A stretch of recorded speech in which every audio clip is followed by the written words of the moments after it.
ఓం శ్రీమాత్రే నమః. అందరికీ నమస్కారం.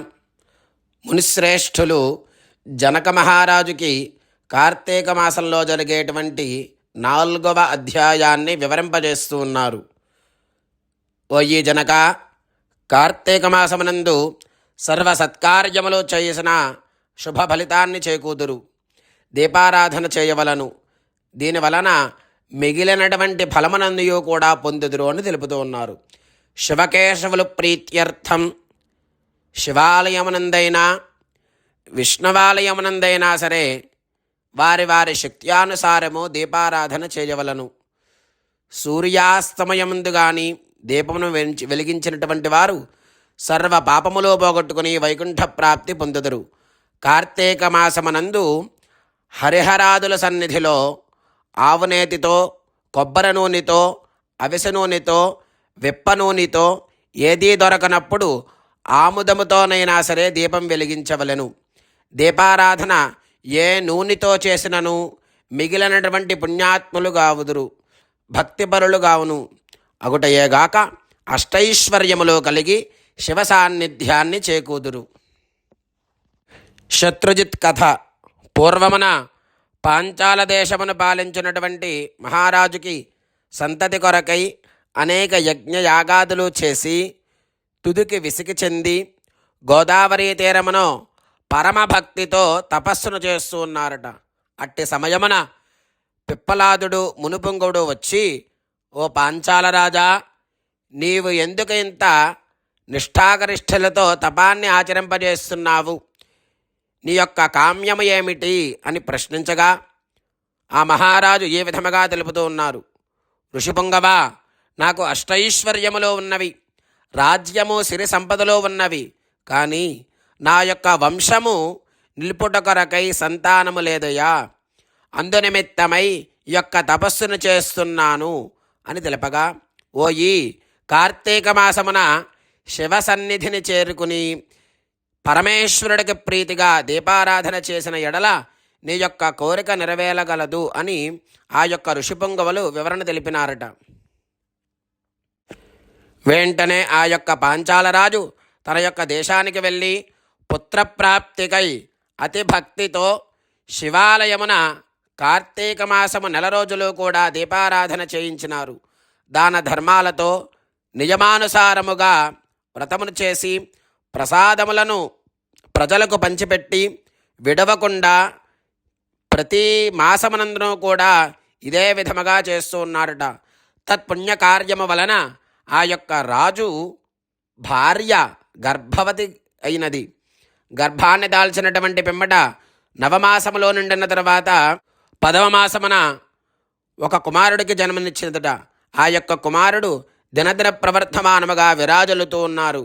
ఆ యొక్క కుమారుడికి శత్రుజిత్తు అని నామకరణము చేసినారు.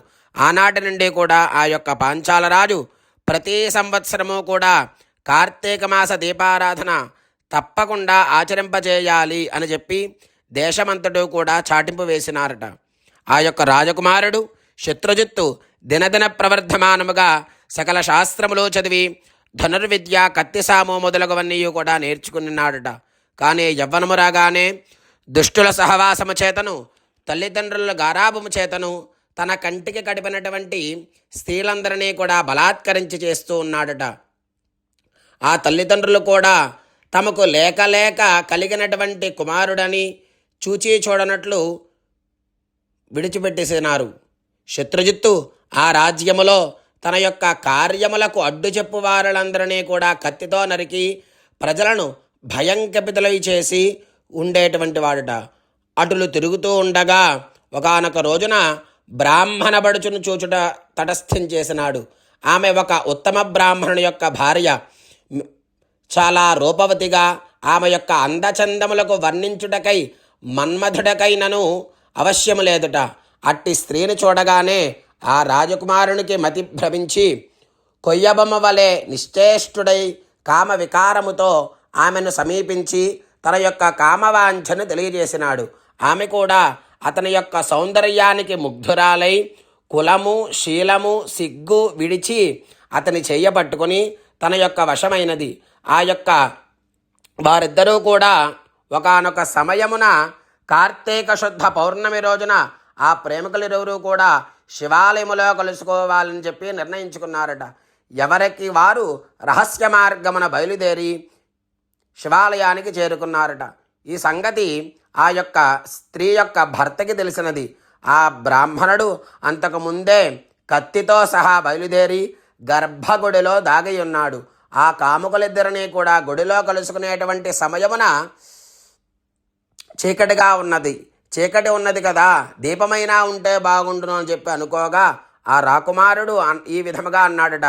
ఆ వెంటనే ఆ యొక్క బ్రాహ్మణ స్త్రీ తన యొక్క పైటు చెంగుని చించి అక్కడున్నటువంటి ఆముదముతో ప్రమిదలో దీపాన్ని వెలిగించినది. తర్వాత వారిరువురూ కూడా మహదానందముతో రతిక్రీడలో పాలు పంచుకున్నారట.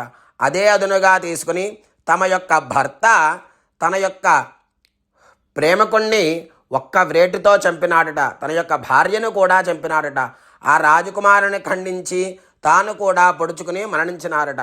వారిరువురు కూడా ఇదే మరణ సమయమున పుణ్యం కలది.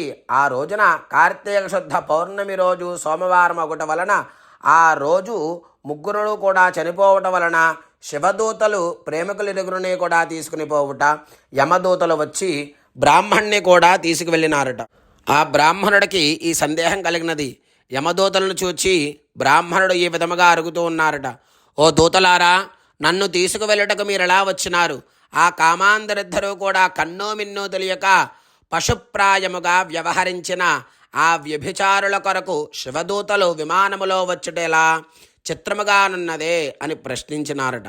అంతా యమకింకరులు, ఓ బ్రాహ్మణుడా, వారెంతటి నీచులైనను పవిత్రమైనటువంటి కార్తీక పౌర్ణమి రోజున సోమవారపు దినమున తెలుసో తెలియకో శివాలయంలో శివ సాన్నిధ్యాన్ని పొంది దీపాన్ని వెలిగించినారు. అప్పటి వరకు వారు చేసినటువంటి పాపములను కూడా నశించిపోయినవి కావున వారిని కైలాసమునకు తీసుకుపోవుటకు శివదూతలు వచ్చినారు అని చెప్పగా ఈ సంభాషణ అంతయు కూడా వినుచున్నటువంటి రాజకుమారుడు, అలా ఎన్నటికీ జరగనివ్వము. తప్పప్పులు ఎలాగున్నా ఎప్పటికైనా మేము ముగ్గురు ఒకే సమయములో ఒకే స్థలములలో మరణించినాము కనుక ఆ ఫలము మా అందరికీ వర్తించవలసినదే అని తాము చేసినటువంటి దీపారాధన ఫలితము కొంత ఆ బ్రాహ్మణునకు దానము చేసినారట. వెంటనే అతనిని కూడా పుష్పక విమానమెక్కించే శివ సాన్నిధ్యాన్ని పొందినారట.